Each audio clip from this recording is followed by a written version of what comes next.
Sveikas, drosmīgās dvēseles! Šodien es vēlos parunāt par maņticībām. Kā tās radās, kāds ir to uzdevums un kas tās tādas ir. Tā ļoti īsi.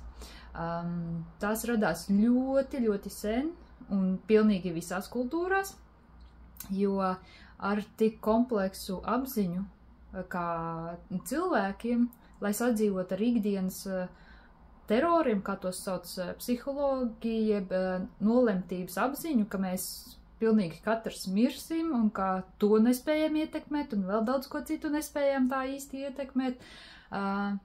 Radās visvisādi šie mazie veidiņi, kā radīt kontrols izjūtu un līdz ar to drošības izjūtu, kā arī izskaidrot lietas, ko mēs nesaprotam, jo arī neziņa rada ļoti daudz bailes. Un maņticības ir, es teiktu, bez tāda īsti objektīva pamata izdarīti pieņēmumi.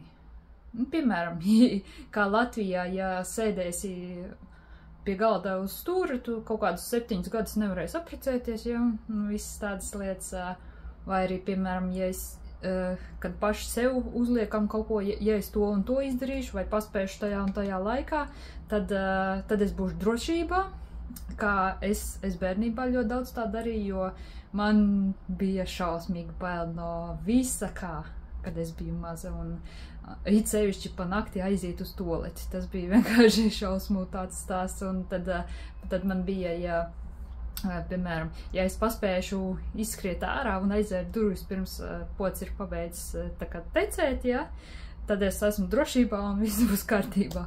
Nu, protams, tas nav nekāds tāds loģisks, bet kā jau bērniem no daudz kā ļoti bail, un tad, jā, tas bija tas neliels piemērs no manas bērnības,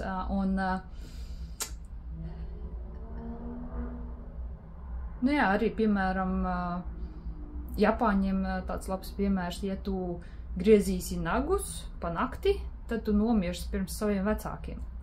Kā šī maņticība radās, ir pavisam loģiski, lai radītu drošākus ieradumus, jo senos laikos mājas bija ļoti tumšas nakts laikā, jā, vēlos vakaros, un tāpēc bija bīstami ar asiem priekšmetiem darboties. Un līdz ar to radās šī maņticība, ko tālāk mācīt bērniem, jā, un kā var izmantot tās savā labā? Es parādīšu dažus piemēriņus, ja.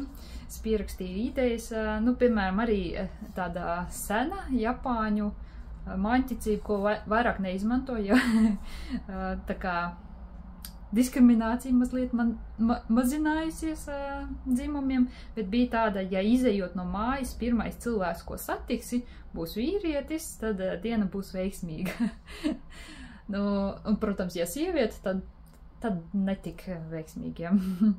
Un, nu, piemēram, nu jā, šai nolūks bija radīt to drošības izjūtu, ka tu jau zini, kāda būs diena, un ja būs slikti, tu vari emocionāli jau sagatavoties, ja. Un kaut vai šī zināšana vien rada tādu drošības izjūtu cilvēkos. Lai gan mīnus atkal ir tas, ka ja tu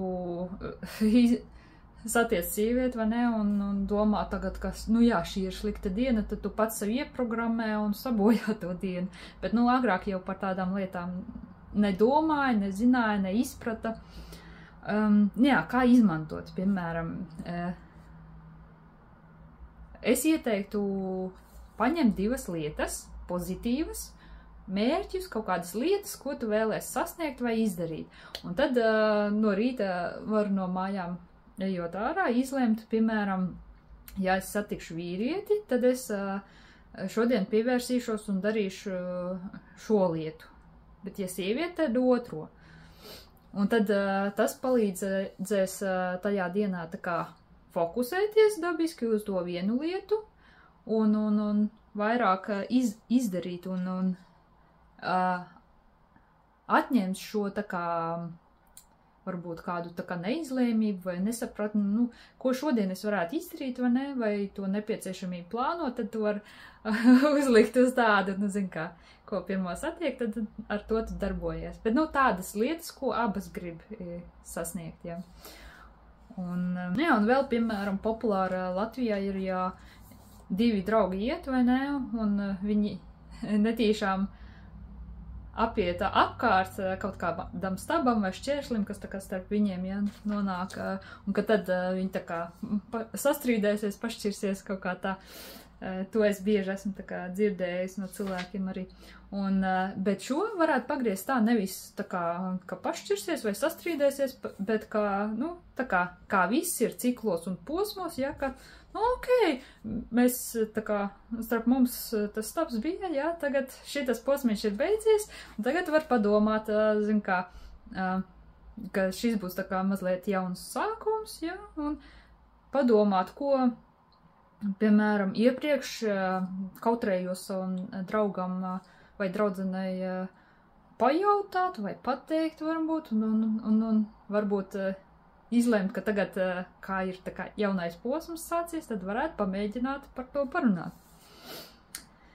Jā, un tad arī ļoti populāri ir, ja es veikšu kādu tā kā rituālu vai pieskaršos kādam tur kulonam vai gredzenam, tad, nu jā, tad kaut kāda spēle vai šovs, koncerts būs izdevies un veiksmīgs. Šo es ieteiktu, kā ir tādā NLP, neirolingvistiskā programmēšana, kur viņi speciāli rada tādus kā ankurus, ja, nu, lietiņas, kas mums palīdz pārslēgt noskaņojumu un psiholoģisko stāvokli sekundes simtaļā. Tad šo varētu pagriezt par tādu, bet, lai nebūtu tā kā negatīvi tas, ka, ak, šausmas, mans kulons palika mājās, ko lai tagad dara, bet to pavērst tā, ka tu savā iztēlē, tu vienkārši aizver acis vai tāpat iztēlojies, ka tev tas kulons ir, bet tu ar rokām tu neko nedari, ja, bet tu iztēlojies, ka tu to patur rokās un tev ir tā drošības izjūta.